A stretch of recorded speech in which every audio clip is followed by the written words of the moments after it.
How to use to and for in English. That's exactly what we're going to see in today's video. Welcome back to Speak English on YouTube, your English podcast.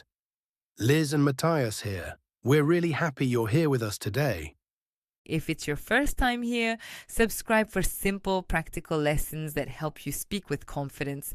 And if you're already part of the community, welcome back. Okay, so before we start the lesson, I want to ask you something. Go ahead. This morning, when you left the house, where did you go? I went to the coffee shop for a latte. Pretty standard morning. Perfect. Say that again, slowly. I went to the coffee shop for a latte. One sentence, 2 words, and both are correct. Did you catch what just happened there? To told us where you went. Foretold us why you went. So to is the direction and for is the reason. Exactly. Think of it like this. 2 is the road, and 4 is what's waiting for you at the end of that road. Let's feel this with a few more examples. Okay, let's do it. I walked to the park. Simple. I went somewhere. Direction. 2. Now. I walked to the park for a bit of fresh air. Same walk, but now we know the reason. 4. And you could also say, I walked to the park to get some fresh air. And that would be correct too, right? Yes. Great point. And that actually leads us perfectly into the next thing. Because 2 and 4 can both express purpose, but in different ways. And this is where it gets really interesting. When the purpose involves an action, a verb, you use to. When the purpose involves a thing, a noun, you use for. Okay, let me try to feel that. So if I say, I stopped at the bakery to grab a croissant, grabbing is an action, so I use to. Perfect.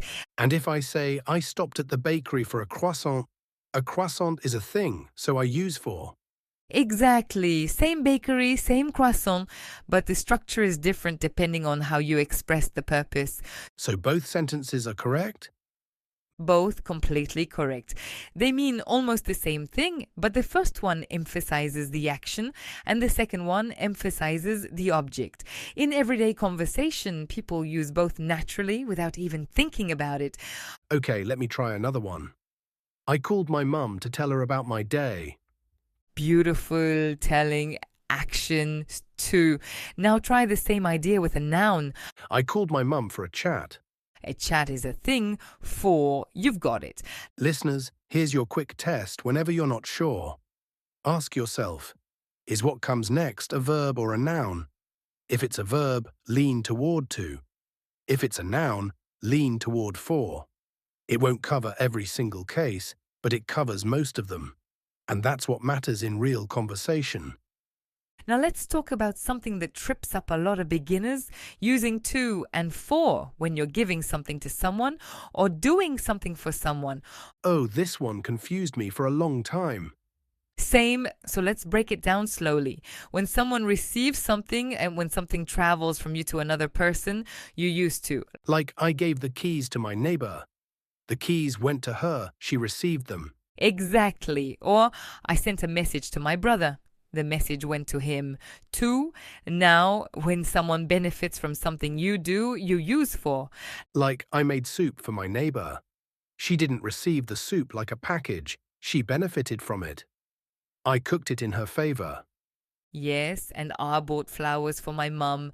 My mum benefits. It's a gesture for her, for. So the difference is, to is about receiving and for is about benefiting. Right. And here's a simple way to feel it. If you can imagine something physically going from one person to another, a letter, a book, a message, that's usually to. If you're doing something kind, cooking something, buying something as a gesture, that's usually for. That actually makes a lot of sense. Like, I explained the recipe to her. The explanation went to her. She received it. But I cooked the meal for her. She benefits from what I did. Exactly. You just explained it better than I could. Let's talk about time now, because to and for both appear with time, but they work very differently. And this one is actually quite clean once you see it. When you want to say how long something lasts, the duration, you always use for. I slept for 9 hours last night. 9 hours is the duration. 4. Always. We waited for almost an hour. She lived in that apartment for 5 years. I've been learning English for several months. All duration, all four.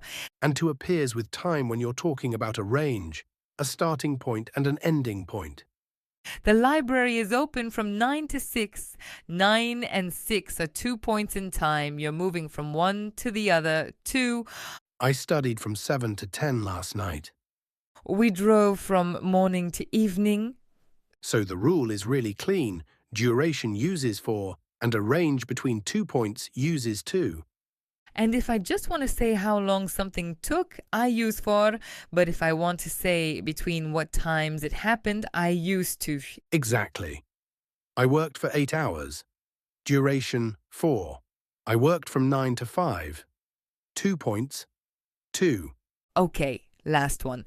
And this one is really useful for everyday conversations, using to and for when you're expressing feelings or opinions. Yes, and this comes up all the time without people realizing it. When you're talking about how something feels to you personally, in your own experience, your own perspective, you used to. This song means a lot to me. It's personal. It's my feeling. To me. That doesn't make sense to me from my perspective, to me. The city felt overwhelming to her at first. Her personal experience. To her. And when you're talking about what suits someone, what's good for them, what works for their situation, you use for. This routine is really good for me. It suits me. It benefits me. For me. Is this a good time for you? Does this work for your schedule, for you? This course is perfect for beginners. It's appropriate for them. It suits them. For beginners. And here's a beautiful side-by-side to feel the difference. This is really important to me. It matters personally. It's my emotion. This is really important for me. It's beneficial. It's good for my situation. Both correct, both natural, but slightly different meanings. And now you know exactly why.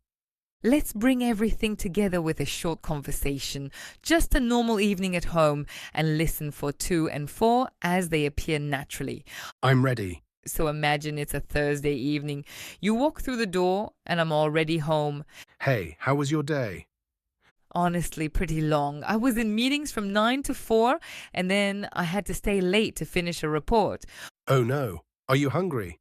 I made some pasta for you. It's on the stove. That's so kind, thank you. Did you go out earlier? Yes, I went to the supermarket for a few things. Oh, and I stopped at the pharmacy to pick up your prescription. I hope that's okay. You didn't have to do that. Thank you so much. Of course. By the way, your sister called. She said she has something to tell you. I'll call her back after dinner. She's probably calling to talk about the weekend plans. Oh, speaking of the weekend, are you free on Saturday? I was thinking we could go to the market in the morning just for a walk and some fresh air. That sounds perfect. I've been looking for a new plant for the kitchen. Maybe I'll find one. Great idea. It's been a good week. I feel grateful for moments like this. Me too. And there you have it. A completely normal conversation, and to and for flowing through it naturally, the way they do in real English every single day. Let's do a quick recap before we go. To for direction and movement, I went to the shops. To when the purpose involves an action, I called to check on you. To when someone receives something, I gave the keys to her.